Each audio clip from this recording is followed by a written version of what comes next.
Now, yesterday we had a very, very deep session. Not yesterday, last session. The last session. I like to revise it once again because many have asked to make it little more once again to explain it. That is 2789. When we pray to our Father, we personally address the Father of our Lord Jesus Christ. By doing so, we do not divide the Godhead, since the Father is its source and origin, but rather confess that the Son is eternally begotten by Him and the Holy Spirit proceeds from Him. So this is where we are always need a strong understanding. Thank you, Kurian Joseph sir. By doing so, we do not divide the Godhead. Then what? Rather confess that the Son is eternally begotten by the Father, begotten by Him, and the Holy Spirit proceed from Him. See, this is where we really need an improvement. Because before we came into renewal, of charismatic renewal, many of us were not so much knowledge about the Holy Spirit. So here we have to rediscover that the Holy Spirit was also there from the beginning. We are not confusing the persons, for we confess that our communion is with the Father and His Son Jesus Christ. And now please understand next word, and in their one Holy Spirit. We are not confusing the persons, for we confess that our communion is with the Father and His Son Jesus Christ and their Holy Spirit. Their one Holy Spirit. The Holy Trinity is consubstantial and indivisible. Very big declaration. When we pray to the Father, we adore and glorify Him together with the Son and the Holy Spirit. Praise the Lord. And now the two other paragraph which is referred in the margin, we are going to read it. This is where the mystery is hidden. First is 245 is about the Holy Spirit again. A very deep teaching on Holy Spirit.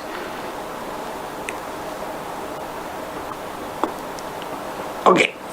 The apostolic faith concerning the Spirit was confessed by the Second Ecumenical Council of Constantinople. We believe in the Holy Spirit, the Lord and giver of life, Dominum Vivificandum, who proceeds from the Father. By this confession, the Church recognizes the Father as the source and origin of the whole divinity. But the eternal origin of the Spirit is not unconnected with the Son's origin. The Holy Spirit, the third person of the Trinity, is good, one and equal with the Father and the Son of the same substance and also of the same nature. Yet He is not called the Spirit of the Father alone, but the Spirit of both the Father and the Son.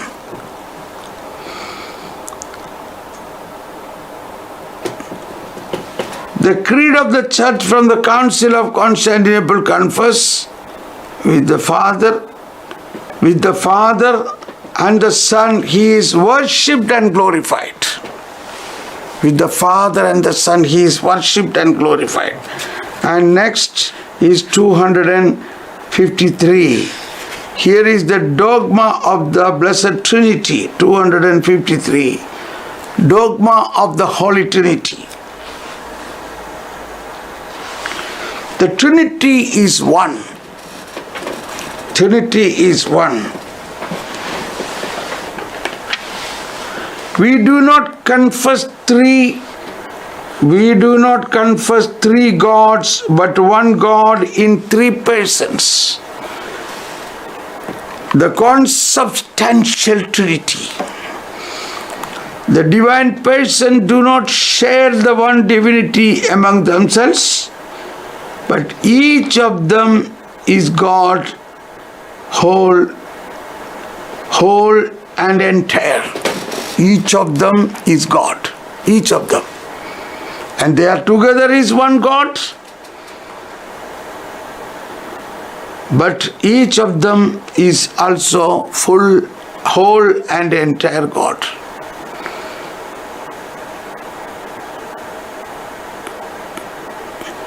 The Father is that which the Son is, the Son that which the Father is, the Father and the Son that which the Holy Spirit is.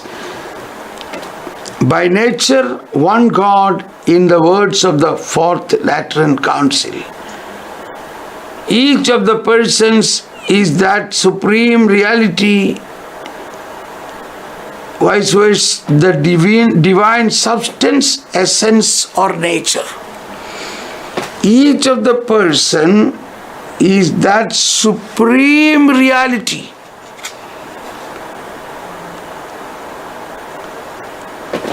The divine substance, essence and the nature. So, this is the first part of the dignity of Holy Trinity. The divinity, the dogma of the Holy Trinity. Dogma of the Holy Trinity. The Father is that which is the Son is, the Son that which is the Father is, the Father and the Son that which the Holy Spirit is. By nature, one God. Now we come back to, yes. Now we are continuing 2790. Grammatically, the word our Father, our qualifies a reality common to more than one person. There is only one God, and He is recognized as Father by those who, through faith in His only Son,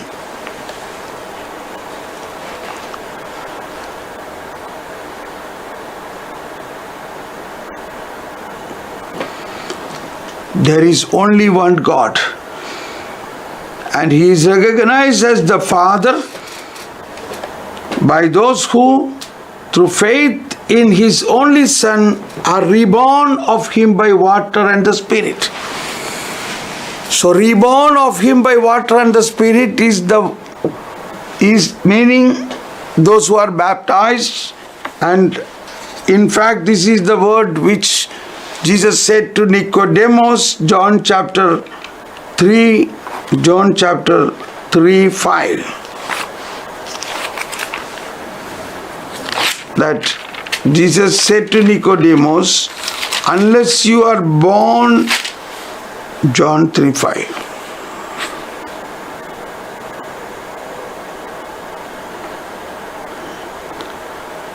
Amen, amen, I say to you, no one can see the kingdom of God without being born from above. No one can see the kingdom of God. So strongly he says to Nicodemus that is about the baptism. And we are all baptized. We are all born anew through the Spirit and the water. But yet, we really do not know the deep meaning of that. The deep meaning we must know. The deep meaning.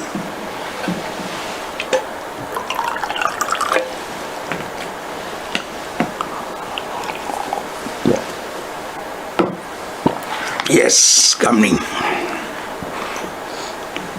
The church is the new communion of God and men.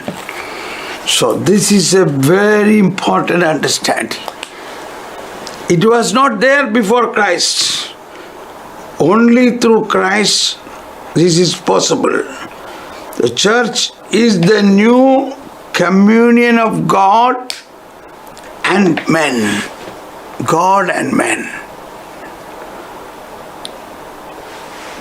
United with the only Son, who has become the firstborn among many brethren. She is in communion with one and the same Father, in one and the same Holy Spirit. Yes.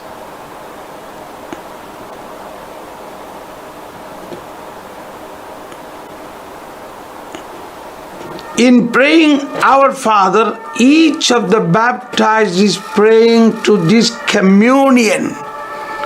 The company of those who believed were of one heart and soul. So, she is in communion with one the same Father, in one and the same Holy Spirit. In praying Our Father, each of the baptized is praying in this communion. The company of those who believe were of one heart and soul. That is Acts of Apostle, chapter 4:32.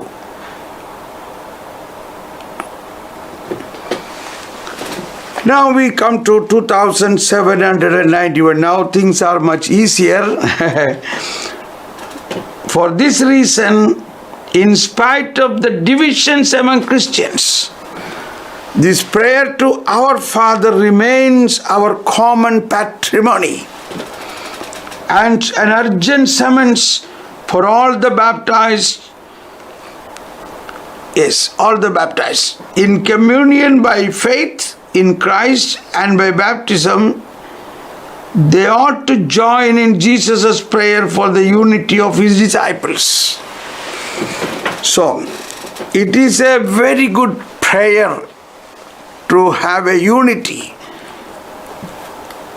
That is followed in the next paragraph, 2792. Finally, if we pray the Our Father sincerely, that is Our Father prayer sincerely, we leave individualism behind. Because the love that we receive free us from it. That at the beginning of the Lord's Prayer, like the us of the last four petitions, excludes no one. If we are to say truthfully, our divisions and oppositions have to be overcome. So our heartfelt Our Father prayer brings all the divisions away, and we get such a big unity. We leave individualism behind because we love that we receive free. We love that we receive free us from it.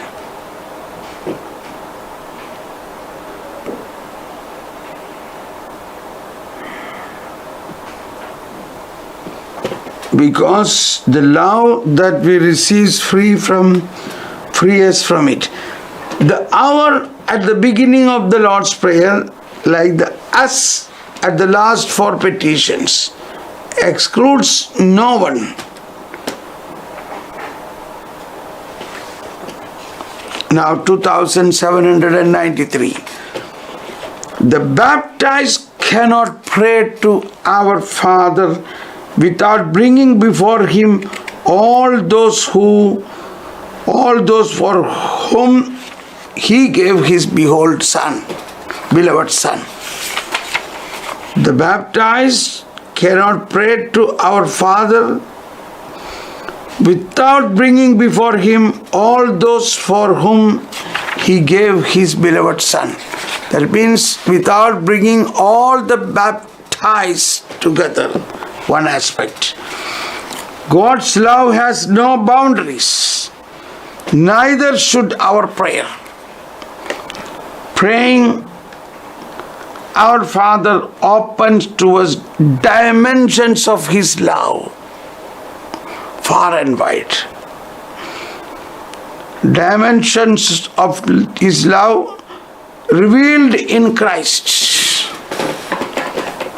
Once again, praying our Father opens to us the dimensions of our love,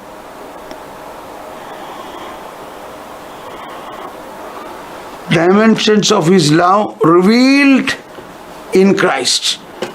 Praying with and in for all who do not yet know Him, so that Christ may gather into one children of God.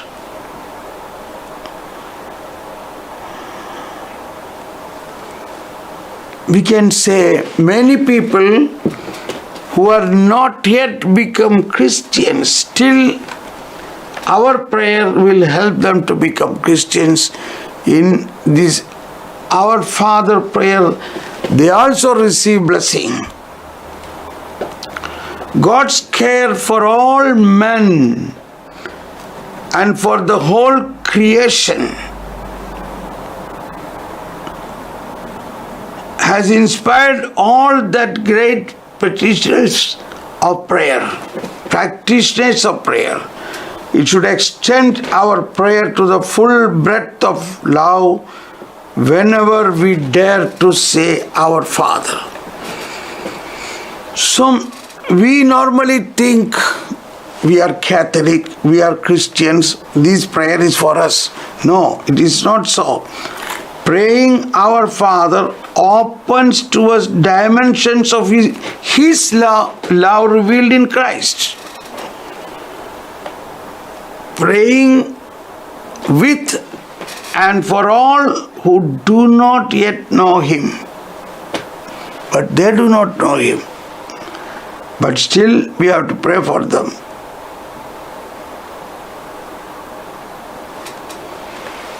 God's care for all men, for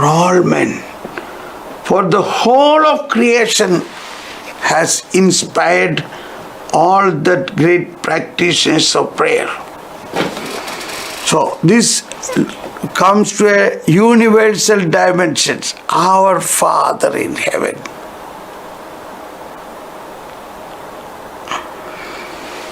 Now, with this we come to close of our Father. So we were taking our Father who art in heaven.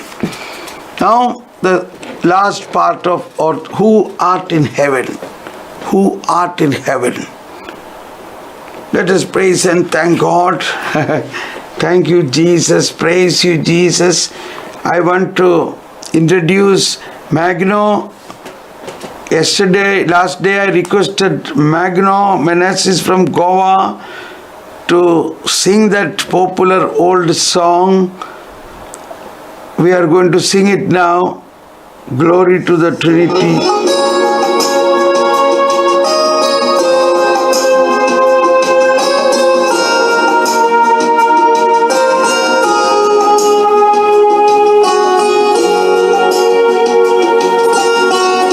Let us all together sing this.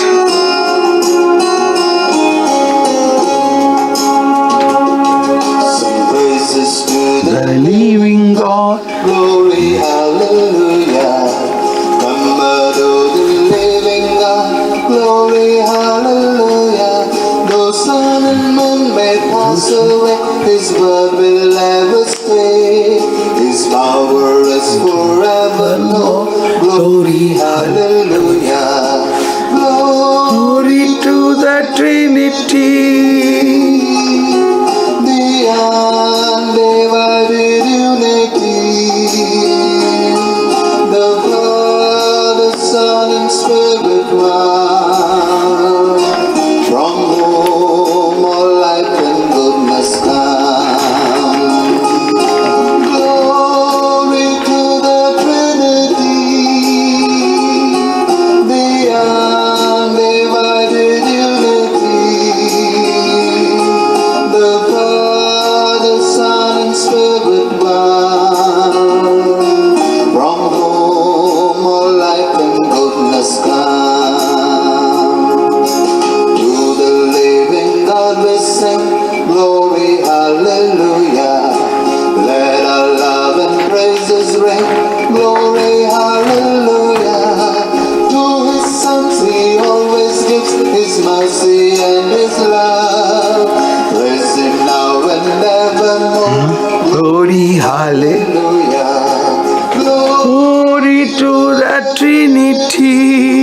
Glory, hallelujah. To the Glory, hallelujah. He promised to be with us and He lives in everyone. Love Him now and evermore. Glory, hallelujah. Glory to the Trinity. The undivided unity. The Son and Spirit one. From whom all life and goodness come. Glory To the Trinity, the undivided unity. the Father, Son, and Spirit one. From whom all life and goodness come. From whom all life and goodness come.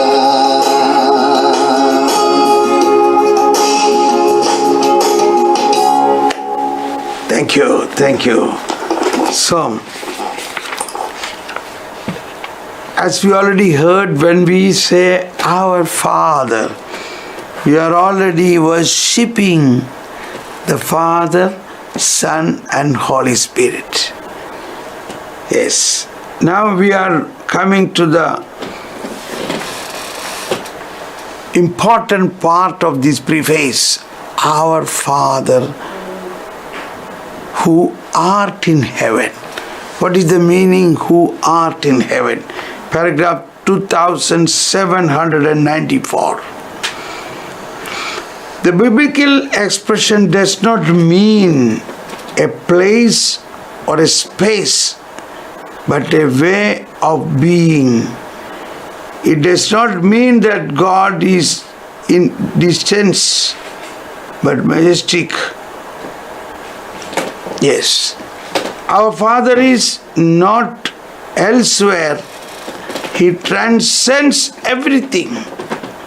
We can conceive of His holiness. We can conceive of His holiness. It is precisely because He is thrice holy that He is so close to the humble and contrite heart. So the heaven, who art in heaven, 2794, the very word heaven, this biblical expression does not mean a place or a space. So heaven is not a place, it is a state, but a way of being.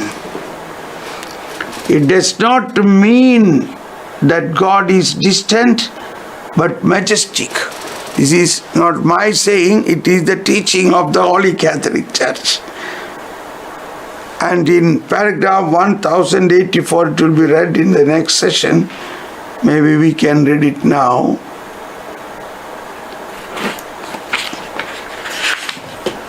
That is from 1024. In 1024, the same thing is mentioned in another way. 1024. The perfect life with the most holy Trinity, this communion of life and love with the Trinity, with the Virgin Mary and angels and all the blessed, is called heaven.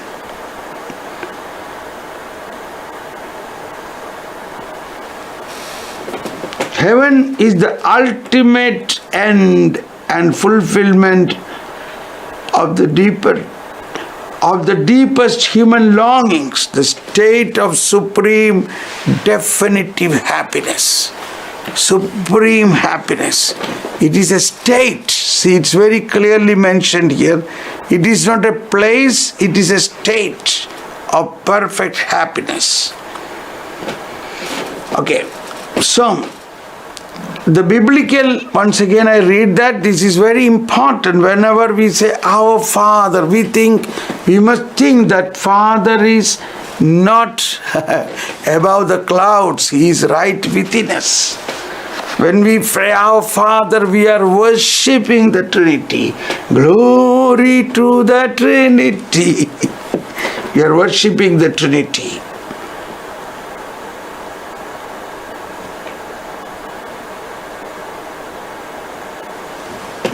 So the biblical expression does not mean a place or a space, but a way of being, that is a state.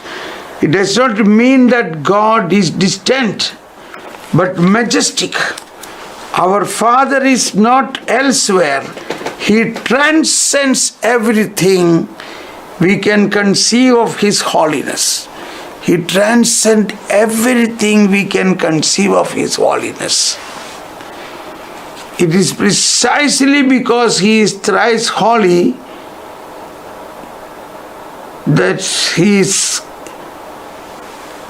He is so close to the humble and contrite heart. Glory to the Trinity, the undivided unity, the Father, Son and Spirit one. Okay. Now, our Father who art in heaven is rightly understood to mean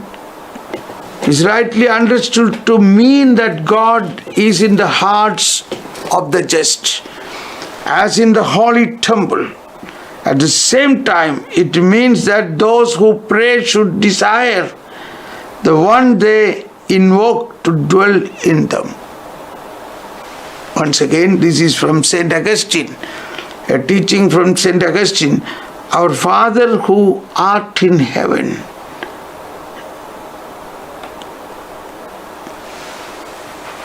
Our Father who art in heaven is rightly understood to mean that God is in the hearts of the just, as in His holy temple.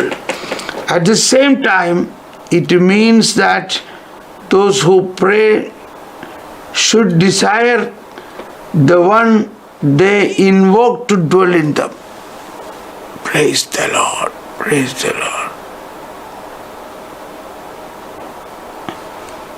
Then heaven could also be those who bear the image of the heavenly world and in whom God dwells and tarries. So that's also St. Augustine. No, that's 55. That's from Cyril of Jerusalem.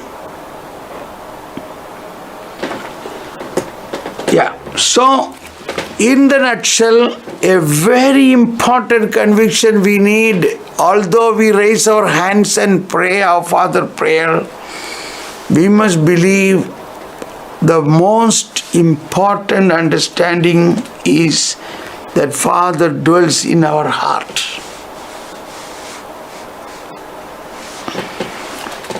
Now, 2795. The symbol of the heavens refers us back to the mystery of the covenant. Mystery of the covenant. We are living when we pray to our Father. He is in heaven. His dwelling place, the Father's house, is our homeland.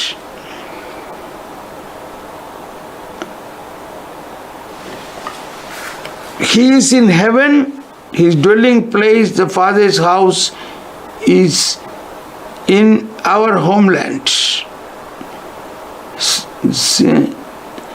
Sin has exiled us from the land of the covenant. That is what happened in paradise, Genesis chapter 3. But conversion of heart enables us to return to the Father, to heaven in Christ. Then heaven and earth are reconciled. For the reason alone, descended from heaven, and causes us to causes us to ascend there with Him.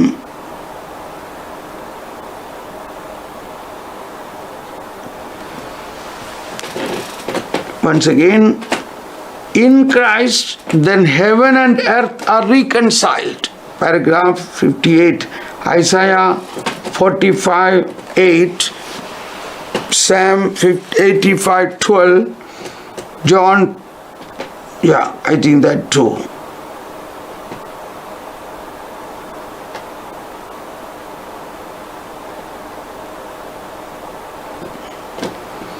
Isaiah 45:8. Let's read that. Isaiah 45:8.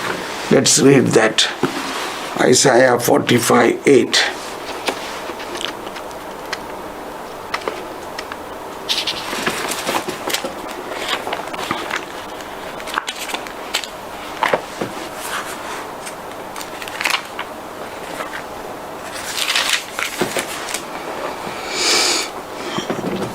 Let justice descend, O heavens, like dew from above. Like gentle rain, let the skies drop it down.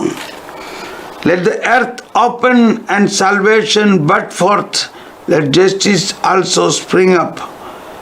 I, the Lord, have created this. This is what the promise of Isaiah prophecy. So,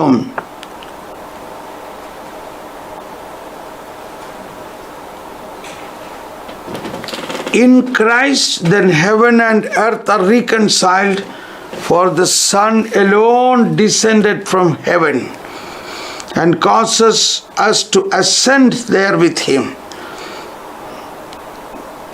38. So that is John 3:13. John 3:13. That no one has come. John 3:13.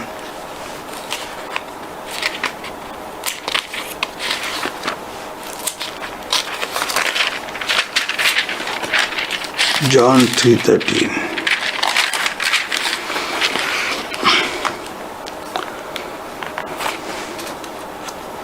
This is in the discourse of Nicodemus. Jesus said,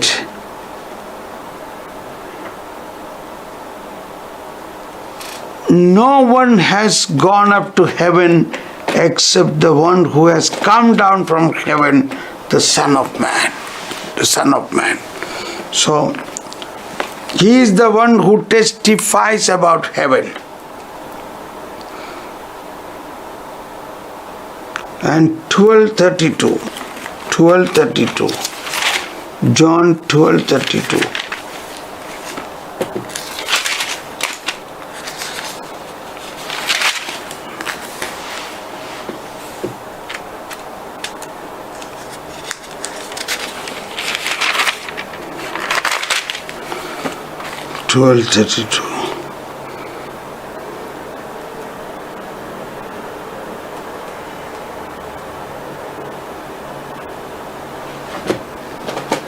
John 12:32.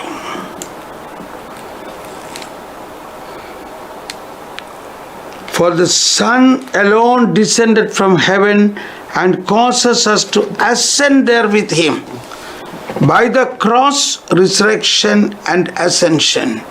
By the cross, resurrection and ascension. So 14, John 14:2 and 3. John 14:2 and 3. This is a famous saying. 14. In my Father's house there are many dwelling places. If there were not, would I have told you that I am going to prepare a place for you? And if I go, I prepare a place for you, I will come back again and take you to myself, so that where I am, you also may be. So that's the point. So once again, in Christ, then heaven and earth are reconciled, for the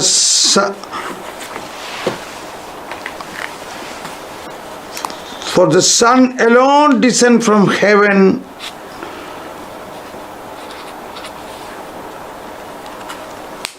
and causes us to ascend there with him by his cross, resurrection, and ascension. I think we stop here now. It is little hard.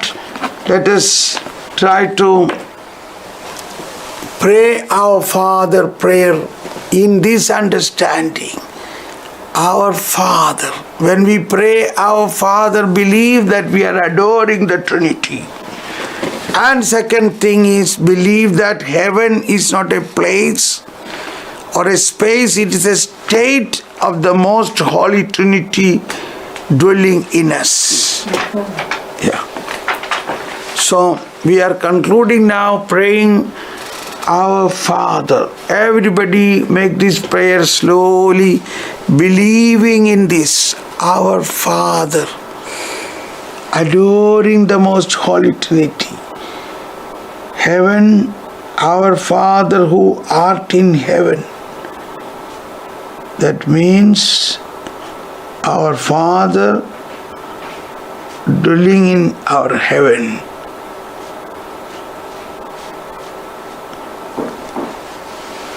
Our Father who art in heaven,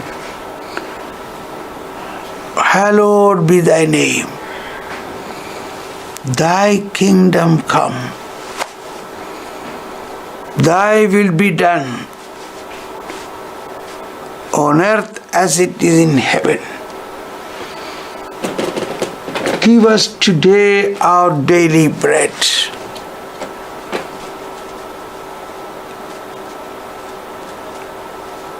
Forgive us as we forgive others. Do not lead us to temptations. Deliver us, Lord, from all evil. For yours is the kingdom, power, and glory. So let us praise and thank God. Praise you, Jesus. Thank you, Jesus. Praise you, Lord. Thank you, Lord. Praise the Lord. My dear friends, let us join in the united cry prayer. We are going to pray for all our personal, family intentions and to our beloved priest. Okay? So welcome to this prayer. Stay with us. Soon we begin this. God bless you.